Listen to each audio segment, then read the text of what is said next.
Today, we take a look at 10 bands that are on my bucket list to see live. Let's check it.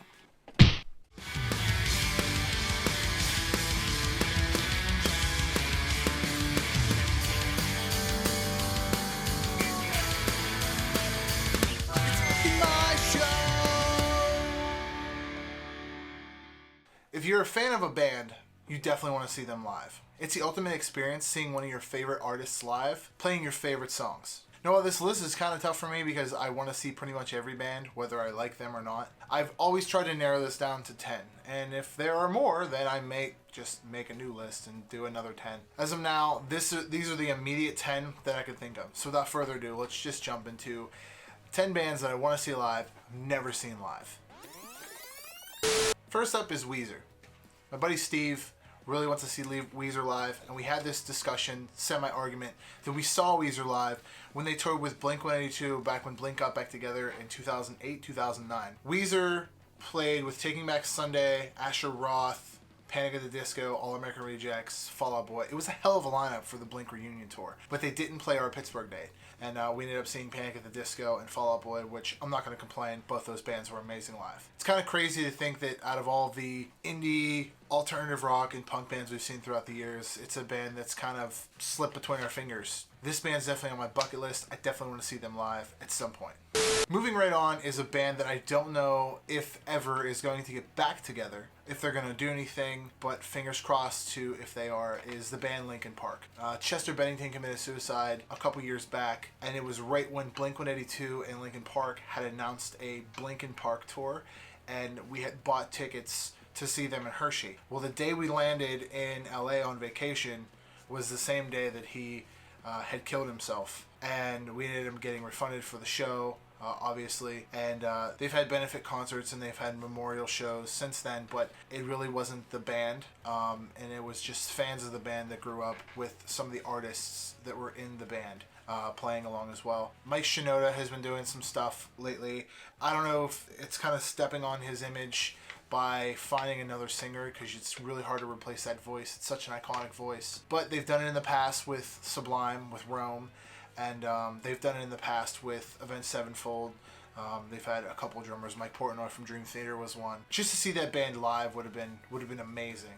Next up is Journey. Now, that band I've seen a couple times live. This is more specific to the Raised on Radio era lineup, which we almost saw when the band was inducted into the Rock and Roll Hall of Fame a couple years ago. If you don't know, Journey has had a new lead singer every couple years, finally settling on Arnel Pineda, who is a dude from the Philippines. He's an incredible voice. But Steve Perry, their original golden boy from the band, hasn't sang for 30 years almost in the band since their album Trial by Fire.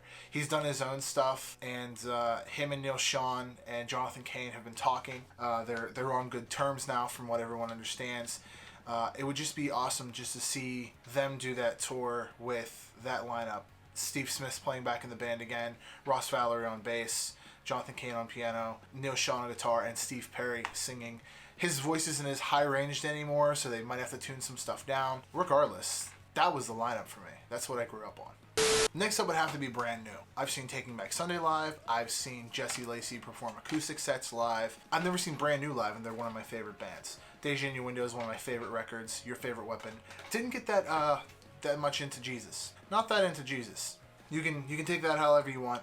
I would just like to see that band live. I've seen videos of their live shows, and they're just completely insane. For me, they're like more of a modern-day punk rock Morrissey. All of their songs to me are just fucking incredible. From people that I know that have seen them live, say once you see them once, you want to keep seeing them because their live performance is that good.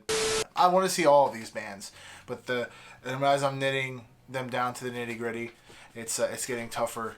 I just have them written randomly. So the next band I definitely want to see live, people are going to kill me for this, is the Misfits. The original lineup of the Misfits. I know they're doing or did shows at Madison Square Garden with Rancid and The Damned, I think. But that original lineup with Jerry Only and Danzig would be incredible to see. I've seen the Misfits at Mr. Small's Theater in Pittsburgh, but it wasn't the original lineup. And now that they're doing like stadium tours, like Madison Square Garden is a real big thing. it would just be incredible to see them one last time. I think they're contractually obligated to tour with the original group. Don't quote me on that. Call me out on it down in the comments, but I'd love to see the Misfits live. I should have actually said this one first, and it's kind of lame for me to say, and most people are going to be like, wow, you fucking sucks for this. But Bon Jovi. My dad grew us up on, Slippery When Wet, raised on radio by Journey, and just Foreigner and Boston, Kansas, all those bands. All of those, like, 5-piece hair metal bands that had, like, keyboards and the crazy harmonies and the synths and all that stuff in it with the guitar solos. That was pretty much what we were born and bred on up until 8th or 9th grade when we got into punk rock music. And Bon Jovi was one of those bands that stood out because we're still like a sissy kind of hair metal band, but they had a hard rock edge. Even in the early 90s with their Crush album, I mean, that fucking song, It's My Life, was like everywhere at the time. My cover band with my dad covered that song. It was me, my brothers, and my dad. We covered that song, and it's Bon Jovi, man. I'm really going to get massacred for this because there's 3 left, and these ones are real fucking hard. The next one has to be the Foo Fighters. You understand why when I tell you the next 2. The Foo Fighters, I feel, are a band that's incredible. I got hooked on them when I saw their DVD documentary / album, Sonic Highways, where they had 14 songs, 12 songs, something on their record, and they recorded a song in each city, and it was like about the city. So they did one in like the Deep South, and the song had Southern roots on it, and then they did one in DC that had more of a harder punk rock vibe with guys from like Bad Brains and stuff. I was a fan before then, but that really hooked me on it. And I mean, it's Dave Grohl, man. He's like the nicest dude in rock and roll. I definitely want to see them live, and having the opportunity to talk with him would be fucking awesome. Just seeing and hearing all the stuff that he does in and out of the rock world, whether it's him walking into a pizza parlor and the band setting up and tweeting about it an hour before, or walking into a pizza parlor and someone trying to give him food for free and him giving the guy behind him the food for free because he's a rock star and goes, I can pay for this. It's the guy behind me that's probably going to have the problem. To him playing with a broken leg, to him being in Tenacious D, I mean, you name it, it's Dave Grohl, man. Next up has to be Metallica. This was a hard toss-up between Foo Fighters and Metallica, only because I'm not a huge Metallica fan. I would just love to see them live, just to see that show. It was just, and I think I'd be more of a fan if I saw them live afterwards. The same thing was for me when I saw Slayer. I wasn't a huge Slayer fan, but seeing them live with Slipknot was fucking incredible. Anthrax was the same way for me. I've always loved Motorhead. Slipknot was kind of that way. I like their songs, but I didn't realize what an incredible show they put on. I feel that seeing Metallica live would definitely do that for me. It would definitely kick my ass into that gear.